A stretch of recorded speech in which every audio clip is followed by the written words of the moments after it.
Most people can't take a 30-second elevator ride without checking their phone. Meanwhile, Buddhist monks can sit in complete silence for 3 years. They aren't more disciplined than you. They just learned how to access a biological exploit that makes staring at a wall feel more exciting than scrolling TikTok. Here's the problem. You think you need more willpower. But the truth is, you need to treat your focus like a heroin addict treats withdrawal. I'm going to show you the 3-step factory reset designed to cure digital addiction. The second step?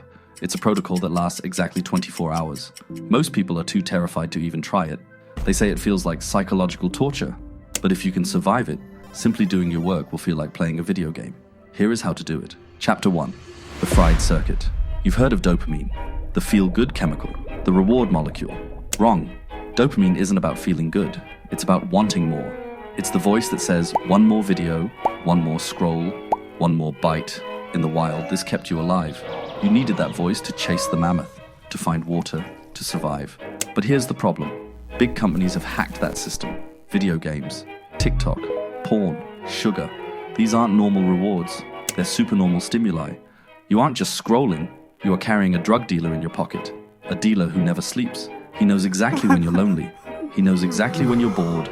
He serves you a hit of validation, then a hit of rage, then a hit of lust, pumping the electronic syringe until your eyes glaze over.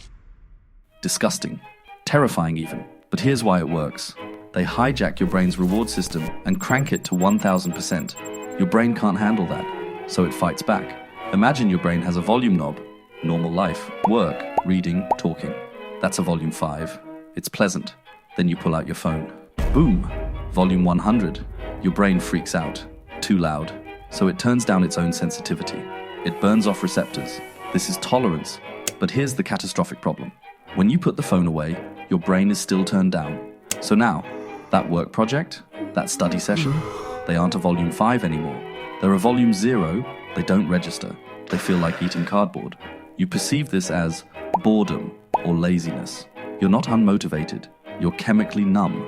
You're trying to listen to a whisper at a rock concert. So you have 2 choices. Choice A, keep screaming. Rely on brute force willpower. You will crash in 3 days. Choice B, turn down the noise. That's where the first method comes in. Chapter 2. Neurochemical Starvation. Most people try moderation. I'll just check Instagram for 5 minutes. Idiots. You cannot moderate an addiction when your brain is physically altered. You need a hard reset. You need to starve the enemy. This is the protocol. 24 hours. That's it. One single day. But it's going to be the longest day of your life. For 24 hours, you cut all supernormal stimuli. No phone, no computer, no music, no junk food, no substances, no talking. You're going into the void. Why? Because your brain is plastic. It adapts. When the flood of dopamine stops, your brain panics. Where is the signal? Where is the noise? And in that silence, it starts to fix itself. It starts to grow back the receptors. It turns the sensitivity knob back up. You will feel bored. You will feel restless. You will feel like crawling out of your skin. Good. That pain is your brain healing. That boredom is your senses waking back up. But I hate being bored. Exactly. That's the point. Most people run from boredom like it's a disease. They fill every second of silence with a podcast, a movie, a notification. There are even people scrolling TikTok while driving. At 70 miles per hour, they would rather risk death than sit with their own thoughts for 5 minutes. Idiots. You need to realize that boredom is the weapon. When you're starved for stimulation, everything becomes stimulating.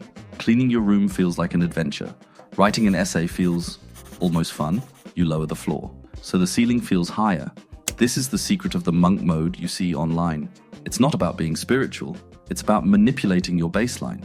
I experienced this in the army during the initial training period. 45 days, no phone, no internet. And the hardest part for me? 0 music.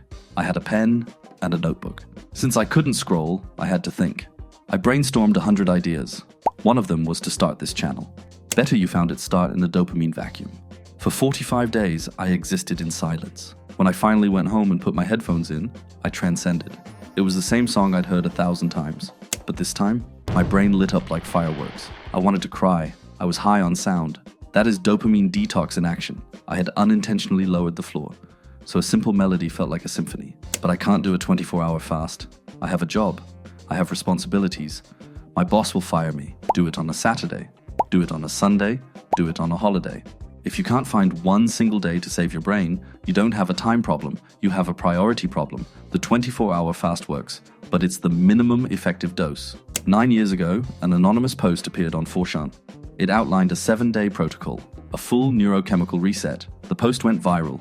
It sparked the entire dopamine detox movement you see everywhere today. Then it disappeared. The thread is gone. The original source is lost to the internet, but I saved it. The 7-day version is more intense. Specific diet ratios, environment design, a journaling system for rewiring your reward triggers permanently, and much more. It's a nuclear option that is guaranteed to work. It's for people who've tried everything and nothing sticks. If you want the full protocol, including the original post, it's on my Patreon. Link in the description. But for most people, 24 hours is enough to feel the shift. Start there. During this 24-hour fast, you can do 3 things. 1. Write. 2. Read books. 3. Walk. That's it. By hour 20, you will feel a shift, a clarity, a calm focus you haven't felt since you were a child. You have reset the hardware. Now you need to install the software. Chapter 3. The Dopamine Workflow. Here's the problem. You can't fast forever. You need to use a computer to work. You need to answer emails. You need to exist in the modern world. If you just go back to your old habits after the fast, you'll fry your receptors again in 48 hours. You need a system, a defense protocol. You need to schedule your dopamine. The scientific term is the Premack Principle. More probable behaviors will reinforce less probable behaviors. In English, eat your vegetables, then you get dessert. We are going to use that same psychological method to trick our brains. Here is the rule to make this work. High dopamine behaviors are only allowed after high friction work is complete. Never before. Never during. If you check your phone in the morning, first thing, while you're still in bed, you have already lost the day. You just flooded your system before the race even started. You just deafened yourself before the concert even begins. Idiots do this every single morning. They wake up, blast their brain with 1000% dopamine, and then wonder why they can't focus on their work at 9 a.m. Here is the system. Phase 1. Low stimulation, the fast. The first 4 to 8 hours of your day are sacred. No phone, no email, no distractions. This is where you do the career-altering work, the studying for the certification, the coding, the writing. You are running on your reset baseline. The work feels effortless because it is the only stimulation you have. Phase 2. High stimulation, the feast. Once the work is done, once the quota is met, then, and only then, you open the gates. You schedule your scrolling, you schedule your gaming, you hit subscribe. It's the only free dopamine hit I'm going to allow you. This is how you turn your vices into rewards, and it does 2 things. 1. It protects your sensitivity during the work hours. 2. It makes the dopamine feel better. But won't I just binge for 5 hours straight? Maybe at first, but you'll notice something. The binge feels clean. No guilt, no anxiety. And because your brain isn't numb, you actually get bored of the binge faster. You stop because you're satisfied, not because it's 3 a.m. When you scroll late at night with a deadline tomorrow, it feels terrible. But when you scroll after crushing your to-do list, it hits different. You earned the dopamine. It's not guilt, it's a reward.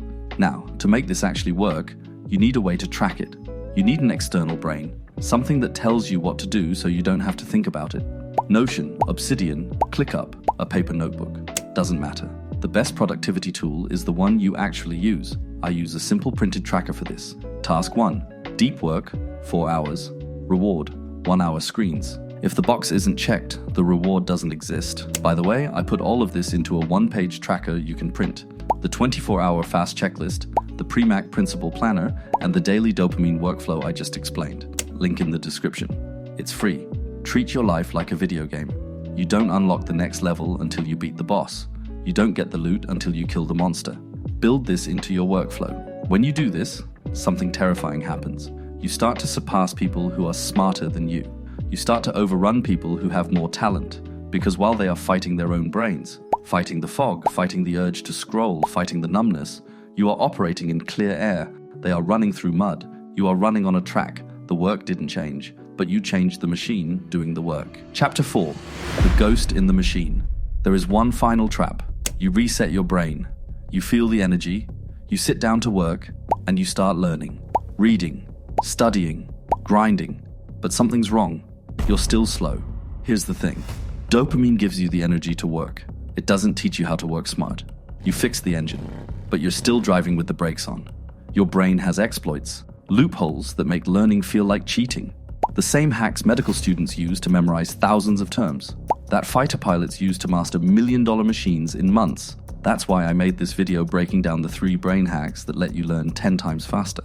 So all that energy you just unlocked doesn't go to waste. Watch it next.